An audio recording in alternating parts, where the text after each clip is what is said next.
بسم اللہ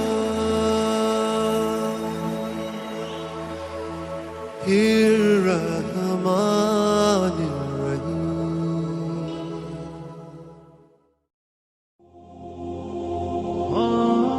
السلام علیکم میرے محترم عزیز دوستو، آج ہم آپ کے سامنے پیش کرنے جا رہے ہیں حضرت شیر شاہ ولی سرکار رحمۃ اللہ علیہ اور ایک عاشق ریچھ کا واقعہ، جو یقیناً آپ کے لیے دلچسپی کا باعث ہوگا۔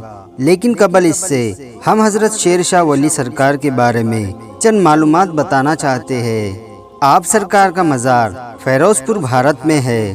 آپ کا اصل نام شیر محمد تھا، لیکن شیر شاہ ولی کے نام سے مشہور ہوئے۔ اس کی وجہ تسمیہ بیان کی جاتی ہے کہ مختلف حضرات نے آپ کو شیر پر سواری کرتے دیکھا، اور بعض اوقات یہ بھی ہوا کہ جہاں آپ جاتے تھے وہاں شیر آ جاتا تھا اور اپنی دم سے آپ کی ضائع قیام کی زارو کشی یعنی جھاڑو دیا کرتا تھا۔ لہٰذا اسی نسبت سے آپ شیر شاہ ولی کے نام سے مشہور ہوئے۔ آپ جوانی کے عالم میں محنت مزدوری کیا کرتے تھے اور فارغ وقت میں فقراء اور درویشوں کی صحبت اختیار کرتے۔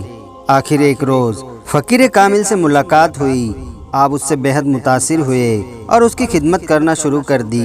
تھوڑے ہی عرصہ میں اس ولی کامل نے آپ کو اپنے رنگ میں رنگ ڈالا۔ آپ بہت جلد دنیا سے کنارہ کشی اختیار کر کے اس جگہ ذکر و فکر میں مشغول ہو گئے۔ آج کل جہاں آپ کا مزار ہے، یہیں آپ نے ایک جھوپڑی بنائی اور مرتے دم تک اسی میں گزارا کیا۔ یہاں ہم آپ کی چند کرامات پیش کر رہے ہیں۔ آپ کے ایک مرید جس کا نام جمال تھا، سادات خاندان سے تعلق رکھتا تھا، بیان کرتا ہے کہ ایک بار میں جنگل میں جا رہا تھا، اچانک ایک شیر میرے آگے آ گیا۔ میں اسے دیکھ کر نہایت پریشان ہوا، بھاگ بھی نہیں سکتا تھا۔ بالآخر میں نے آپ سرکار کی جانب توجہ کی اور عرض کیا، حضور مجھے بچائیے۔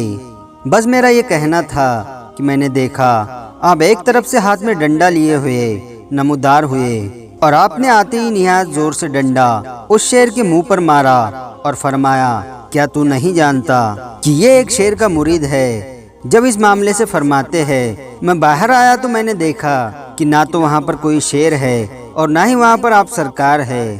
بالکل اسی طرح بیان کیا جاتا ہے کہ ایک بار ایک ریچھ نچانے والا کسی گاؤں میں تماشا کرنے کے لیے آیا۔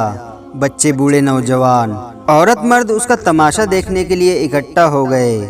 ریچھ کبھی ناچتا، کبھی دو پاؤں پر کھڑا ہو جاتا۔ مجمع والے اس کے تماشا سے بہت محظوظ ہو رہے تھے۔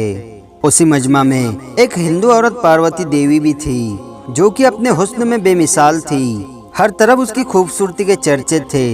اس ریچھ کی نظر اس ہندو عورت پاروتی پر پڑی۔ وہ اپنے ہوش کھو بیٹھا۔ جیسا کہ عام مشاہدے میں اور بزرگوں سے بھی سنا ہے کہ ریچھ ہوس پرست جانور ہوتا ہے، اور وہ بھی انسانوں کی طرح عشق میں مبتلا ہو جاتا ہے۔ لہٰذا وہ ریچھ اس ہندو عورت پر ایسا عاشق ہوا کہ مداری سے اپنا رسہ توڑوا کر پاگل ہو کر مجمع کی طرف بھاگنے لگا۔ مجمع تتر بتر ہو گیا، مگر ریچھ اس بدبختی کے عالم میں ادھر ادھر بھاگنے لگا۔ کئی لوگوں کو زخمی کیا، کسی بھی طور پر وہ کسی کے قابو میں نہیں آ رہا تھا۔ نوجوانوں نے ہاتھوں میں ڈنڈے، کلاڑیاں لی تاکہ اس کو قتل کر دیا جائے۔ مداری چیخ رہا تھا کیونکہ یہی تو اس کے روزی کا ایک وسیلہ تھا، اور اگر یہ ریچھ یہاں پر قتل ہو جاتا تو وہ تو فاقو مر جائے گا۔ اتنے میں ادھر سے حضرت شیر شاہ ولی سرکار رحمۃ اللہ علیہ کا گزر ہوا۔ لوگ آپ کی جانب بھاگے اور مدد کی درخواست کی۔ آپ سرکار نے ریچھ کو دیکھ کر کچھ آیات کریمہ پڑھی اور بولے، بس سب ختم ہوا، شانت ہو جاؤ۔ آپ کا اتنا کہنا تھا کہ ریچھ بالکل پرسکون ہو گیا۔ مداری اور دوسرے لوگ عقیدت سے آپ کے پاس جمع ہو گئے۔ آپ نے سب کو دین کی ترکیب اور تعلیم دی۔ ریچھ جو کہ آپ کے پاؤں چاٹ رہا تھا، آپ نے اس کے سر پر ہاتھ پھیرا اور اپنی منزل کی طرف روانہ ہو گئے۔ سبحان اللہ۔ تو دوستو، یہ شان ہوتی ہے اولیاء اللہ کی۔ اللہ رب العزت سے دعا ہے کہ رسول خدا صلی اللہ تعالی علیہ وسلم کے صدقے و طفیل ہمیں تمام بزرگان دین سے، تمام اولیاء اللہ سے، تمام انبیاء اکرام سے محبت کرنے کی اور ان کے بتائے ہوئے راستے پر چلنے کی توفیق عطا فرمائے۔ آمین یا رب العالمین۔